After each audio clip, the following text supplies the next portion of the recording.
माँ बाप की दुआएं वो बारिश हैं जो ज़िंदगी की सख्त तरीन ज़मीन को भी नरम कर देती हैं।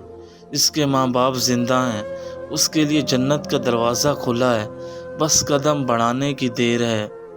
बाप की खामोशी और माँ की मुस्कुराहट दोनों में अल्लाह की रहमत छुपी होती है। माँ के कदमों के नीचे जन्नत है, मगर अफसोस हम वहाँ मोबाइल फ़ोन रखते हैं। बाप की मेहनत को समझने के लिए खुद बाप बनना पड़ता है। माँ के दिल का दर्द दवा से नहीं, सिर्फ औलाद के सलूक से ठीक होता है। इसने माँ बाप को राज़ी किया, अल्लाह उससे राज़ी हुआ। माँ बाप की नाराज़गी अल्लाह की नाराज़गी है और उसके बाद कुछ भी नहीं बचता।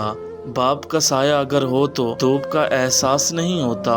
कानों पर बाल का आना ये इस बात की तरफ इशारा होता है कि यह हार्मोनी तब्दीली की अलामत हो सकती है।